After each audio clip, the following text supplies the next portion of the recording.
Assalamualaikum warahmatullahi wabarakatuh.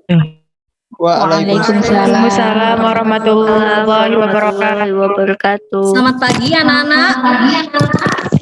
Pagi, Bu. Bagaimana kabar kalian hari ini? Baik, Bu. Ibu, alhamdulillah. Alhamdulillah. Semoga kita senantiasa diberi kesehatan oleh Tuhan Yang Maha Esa. Oke anak-anak, sebelum kita memulai kegiatan pembelajaran hari ini, mari kita membaca doa. Silahkan Ketua Kelas memimpin doa pada pagi hari ini. Baik, Bu. Untuk teman-teman semuanya, sebelum melaksanakan kegiatan pembelajaran hari ini, mari kita berdoa sesuai kepercayaan masing-masing. Berdoa dimulai. Berdoa selesai, terima kasih. Terima kasih, Bu Rotul. Baik anak-anak, apakah hari ini ada yang tidak hadir? Hadir semua, Bu. Oke, kalau begitu anak-anak jangan lupa untuk mengisi presensi pada Google Classroom ya. Siap, Bu. Anak-anak sudah siap belum untuk kegiatan belajar hari ini? Sudah siap, Bu. Siap, Bu. Siap?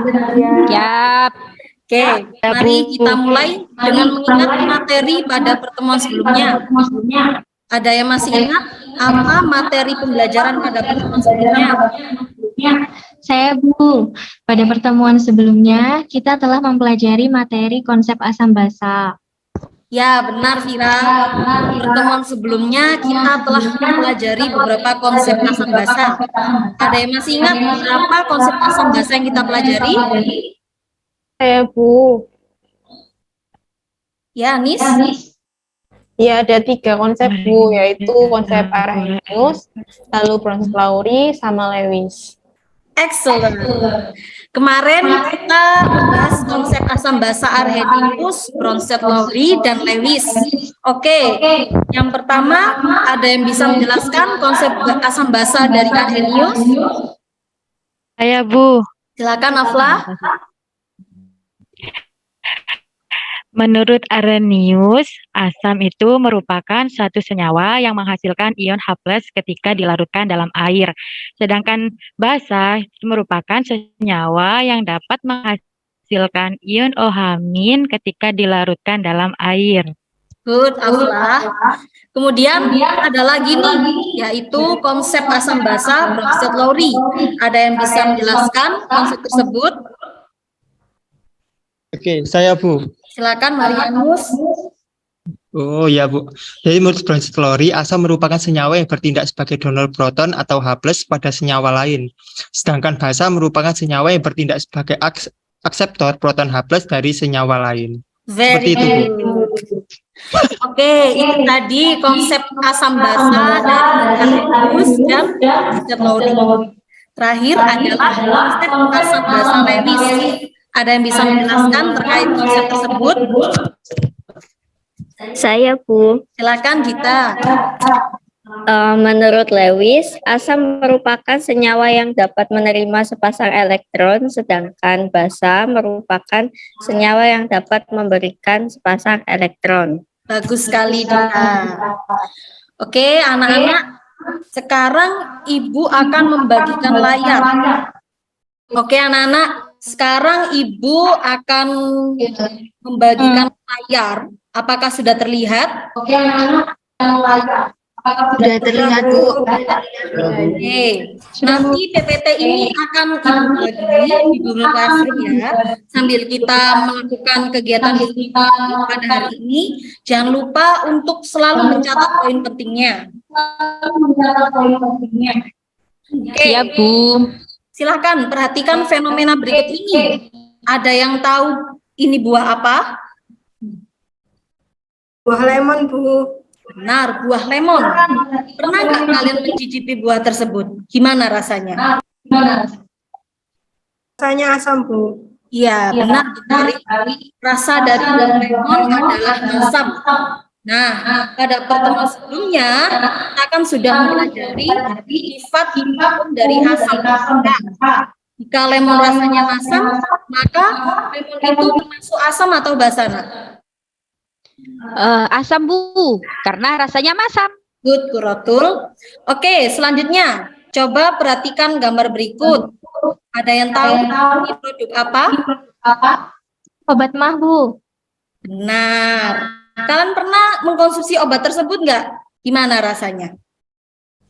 Pahit, Bu. Benar, rasanya pahit. Kalau begitu, obat mak ini termasuk asam atau basa? Basa, Bu, karena rasanya pahit. Good. Oke, kalau begitu anak-anak, coba perhatikan kedua gambar ini. Ada apa saja pada gambar tersebut? Gambar pembersih lantai dan sabun, Bu. Nah, ada yang bisa menggolongkan nggak di antara pembersih lantai dan sabun, manakah yang merupakan asam dan manakah yang merupakan basa?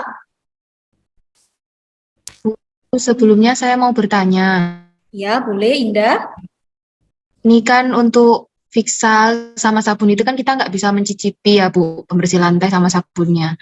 Jadi kita nggak bisa Bu menentukan mana yang asam, mana yang basa. Terus gimana Bu caranya untuk menentukan Fixal sama sabun itu asam atau basa? Tanpa kita harus mencicipi seperti yang tadi, kalau yang tadi kan lemon sama obat makan bisa dicicipi. Kalau yang ini kan nggak bisa Bu. Good question, Indah. Jadi, anak-anak, untuk menentukan apakah senyawa tersebut merupakan asam atau basa, tidak hanya dengan dicicipi, karena tidak semua senyawa asam dan basa aman untuk dikonsumsi. Oleh karena itu, kita bisa mengidentifikasi senyawa asam maupun basa melalui indikator. Nah, itulah yang akan kita pelajari pada hari ini, yaitu indikator asam basa.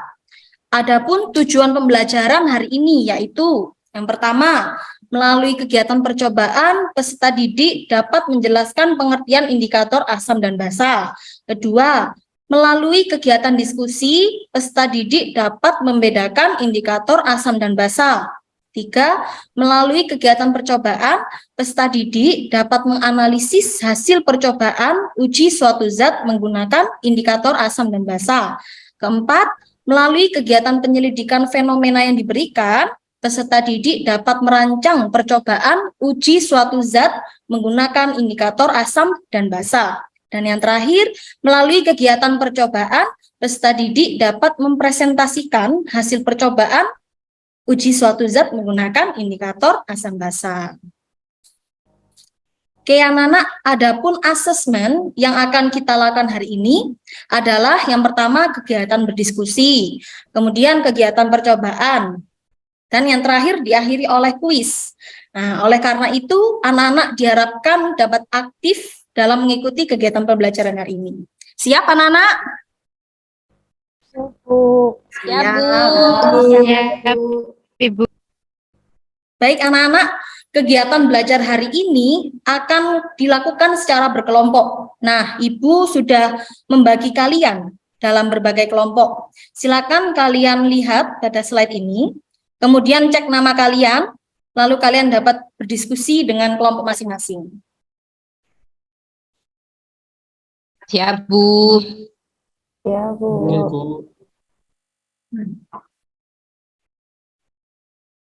Baik, anak-anak, silakan membuka Google Classroom masing-masing. Pada Google Classroom ini sudah terdapat menu aplikasi Mapping dan LKPD. Nah, ini ya. Oke, anak-anak, pertama mari kita membuka ELKPD bagian fase 1. Kita buka LKPD-nya.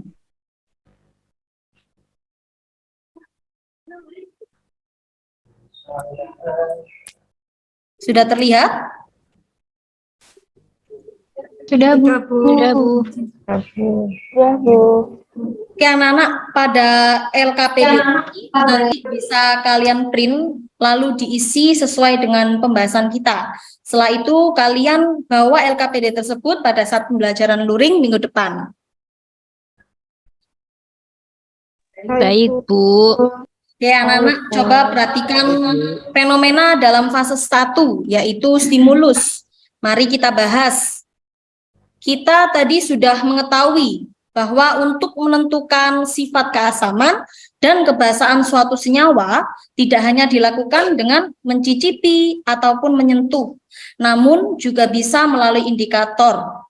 Contoh dari fenomena yang akan kita identifikasi adalah aki dan sabun cuci piring. Tahukah kalian bahwa aki itu mengandung asam sulfat? Berarti aki itu merupakan asam atau basa, Nak? Asam, Bu. Kenapa, Marianus?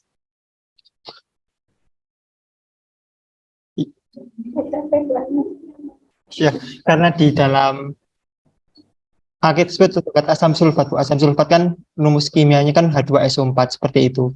Good. Kemudian, tahukah kalian bahwa sabun cuci piring itu mengandung kalium hidroksida atau KOH? Berarti piring itu merupakan asam atau basa? Basa, Bu. Kenapa, Dita? Karena mengandung senyawa basa yaitu kalium hidroksida atau ada OH-nya. Benar sekali. Anak-anak perlu kalian ketahui bahwa air aki tidak boleh disentuh karena bersifat korosif yang dapat menyebabkan luka bakar. Begitu juga sabun cuci piring yang akan bersifat racun dan berbahaya jika sampai menelan. Oleh karena itu, bagaimana cara kita mengidentifikasi zat yang bersifat asam atau basa pada suatu senyawa tanpa merasakan dan menyentuh? Ada yang tahu? Silakan, Anis. Cara mengidentifikasi suatu zatnya itu bisa dilakukan dengan pengujian dengan menggunakan indikator, Bu. Good, Anis. Lalu anak-anak, apakah kalian mengetahui alat atau bahan apa saja yang bisa dijadikan sebagai indikator dalam mengidentifikasi asam dan basa? Menggunakan kertas lakmus, Bu. Benar. Ada lagi selain kertas lakmus? Indikator universal dan pH meter, Bu. Very good. Jadi anak-anak, contoh alat atau bahan yang dapat dijadikan sebagai indikator yang dapat mengidentifikasi senyawa itu merupakan asam atau basa adalah kertas lakmus, indikator universal, pH meter, dan masih ada banyak lagi. Nah, jenis-jenis indikator ini akan kita bahas setelah ini. Oke, anak-anak, sekarang silahkan buka LKPD kalian bagi yang fase 2, yaitu identifikasi masalah.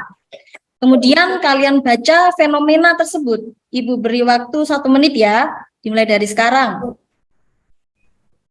Baik, Bu. Oke, anak-anak, setelah kalian membaca dan memahami fenomena tersebut, ada yang bisa menyimpulkan apa kejadian yang dialami Naufal dalam fenomena tersebut? Saya, Bu. Akan Rotul. Dalam fenomena tersebut diceritakan bahwa Noval mendapatkan surat dari temannya. Namun surat tersebut terdapat 2 lembar kertas putih tanpa tulisan. Lalu Noval baru mengingat bahwa temannya pernah berkata akan mengirimkan surat rahasia. Teman Noval menulis kertas pertama dengan menggunakan air lemon dan kertas kedua dengan air kapur. Jadi Noval mencari cara bagaimana caranya agar tulisan pada kertas tersebut dapat terlihat.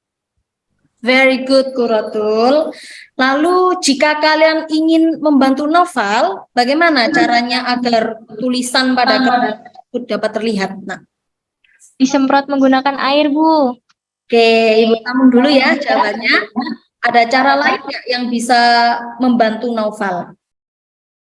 Bisa dengan mendekatkan kertas dengan lilin, Bu, mungkin. Ibu tampung dulu ya jawabannya Anis. Oke, anak-anak, untuk mencari solusi permasalahan yang dialami oleh Noval, kalian bisa membaca materi indikator asam basa pada aplikasi Mapin.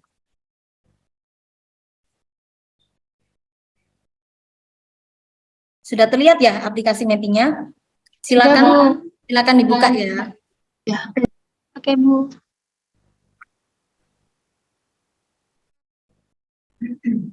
Nah, jadi pada aplikasi Mapping ini nanti kalian isi dulu nama kalian.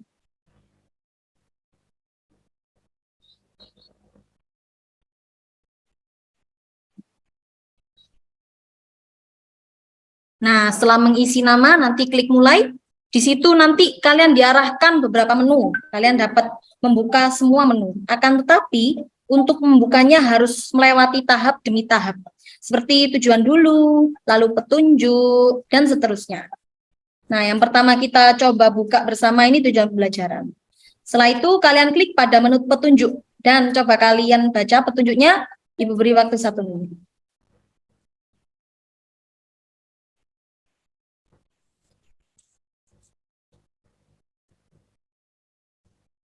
Oke, setelah membaca petunjuk, kita lanjutkan pada menu materi dan praktikum. Pertama, silahkan kalian baca pada slide materi dan praktikum indikator asam basa. Silahkan kalian baca dan lihat video praktikum pada aplikasi Mapping, mulai dari indikator alami, indikator olfaktori, hingga indikator sintetis. Oke, Ibu beri waktu 20 menit ya. Oke, Bu.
Lumut bisa digunakan sebagai indikator alami untuk membuat larutan lakmus loh, yang kemudian dapat dibentuk di dalam 2 warna kertas lakmus, yaitu kertas lakmus merah dan biru. Larutan yang bersifat asam bisa mengubah kertas lakmus biru menjadi merah. Pada larutan bersifat basa, bisa mengubah kertas lakmus merah menjadi biru. Sedangkan air memiliki sifat netral, sehingga tidak ada perubahan pada kertas lakmus merah maupun biru.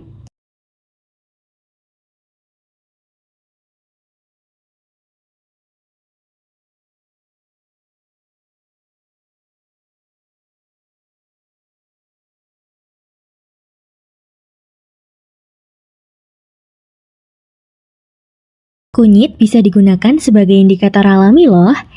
Caranya dengan membuat larutan ekstra kunyit. Kertas dicelupkan dan dikeringkan sehingga kertas indikator asam basa alami dari kunyit yang berwarna kuning bisa digunakan. Kertas lakmus dari kunyit tidak berubah warna ketika dicelupkan dalam larutan asam, namun berubah menjadi merah jika dicelupkan dalam larutan basa. Jika dicelupkan ke dalam air, kertas indikator kunyit tidak mengalami perubahan warna.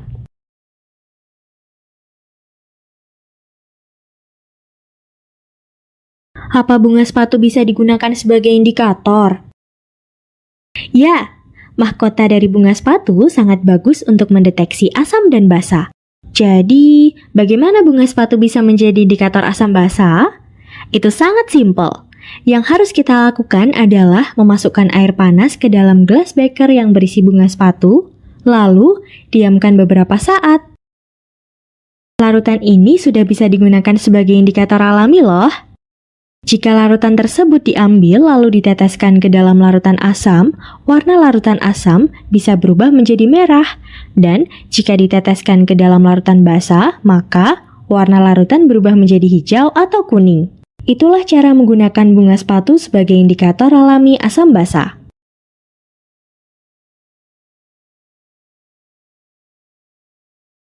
Kubis ungu bisa digunakan sebagai indikator asam basa alami. Caranya, potong kubis ungu menjadi beberapa bagian yang kecil, agar kubis ungu bisa mengeluarkan pigmen warnanya. Masukkan potongan kubis ungu ke gelas beker, lalu tuang air panas. Diamkan selama 20 menit. Mengapa kubis ungu bisa menjadi indikator asam basa? Karena kubis ungu mengandung senyawa antosianin. Senyawa inilah yang berperan sebagai indikator perubahan warna. Setelah 20 menit lalu disaring dan kita mendapatkan filtratnya, yaitu larutan indikator yang berwarna ungu. Ketika ingin menggunakan larutan ini, maka bisa diencerkan ke dalam air. Masukkan larutan indikator ke dalam 7 gelas beker agar mudah mengamati perubahan warnanya. Asam sulfat sebagai asam kuat dituang ke dalam gelas beker 1. Larutan berubah warna.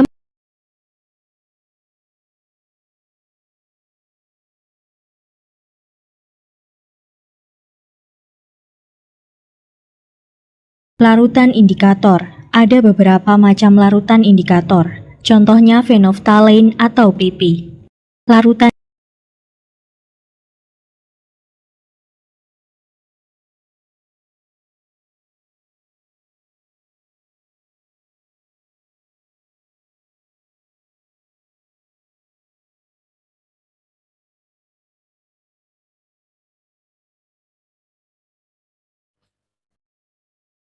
Oke anak-anak, 20 menit sudah berlalu.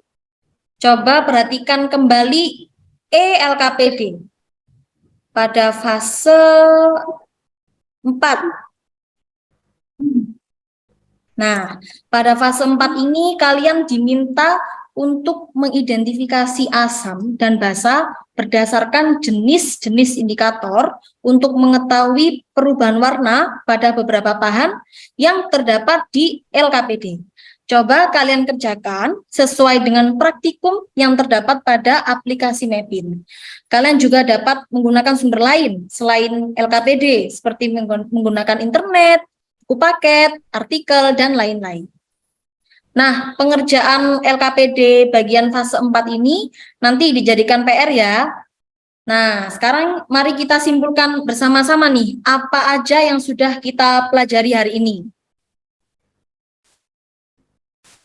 Setelah kalian membaca aplikasi Mapin, ada berapa jenis indikator asam dan basa yang dibahas pada aplikasi tersebut? Ada 3, Bu. Benar, Anis. Ada yang bisa menyebutkan nggak 3 jenis indikator tersebut itu apa aja?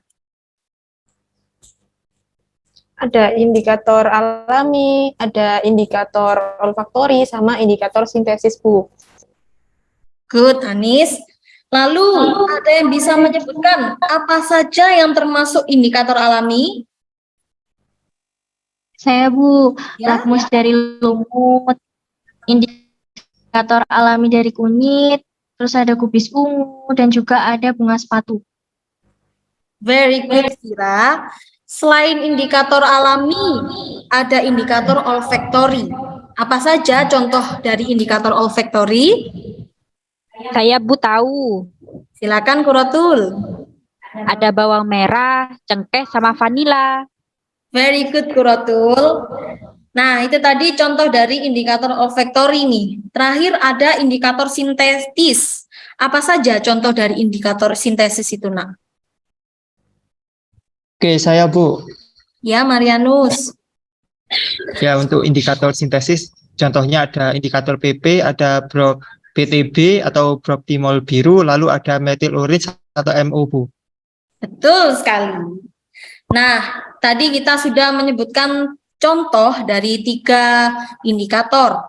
Nah, jadi hari ini kita sudah belajar bahwasanya untuk menentukan sifat asam dan basa suatu senyawa, kita bisa menggunakan indikator alami, olfaktori yang dapat kita temukan di kehidupan sehari-hari, serta indikator sintetis yang dapat kita ketemui di laboratorium. Seperti yang sudah kalian sebutkan tadi, indikator alami contohnya lakmus dari lumut, ekstrak kunyit, terus ekstrak kubis ungu, dan ekstrak bunga sepatu. Lalu indikator olfaktori seperti bawang merah, cengkeh, dan vanila. Juga ada indikator sintetis, yaitu fenolftalen, bromtimul biru, dan metil orange. Semuanya memiliki perubahan warna masing-masing saat diuji dengan senyawa asam dan basa. Adakah yang ingin ditanyakan dari materi ini? Tidak ada, Bu. Baiklah, jika tidak ada pertanyaan, pertemuan kali ini kita cukupkan sekian ya. Pertemuan selanjutnya kita bertemu secara luring. Kita masih belajar nih yang sama, yaitu indikator asam dan basa dengan tema membantu Naufal menyelesaikan permasalahannya. Nah, sebelum keluar dari meet masing-masing, mari berdoa terlebih dahulu supaya pembelajaran pada hari ini berkah, berdoa sesuai dengan kepercayaan masing-masing. Dimulai.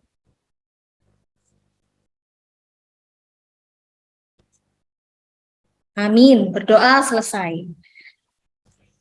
Oke, sebelum Ibu leave meeting, ayo kita foto dulu ya, Nak ya. 1, 2, 3.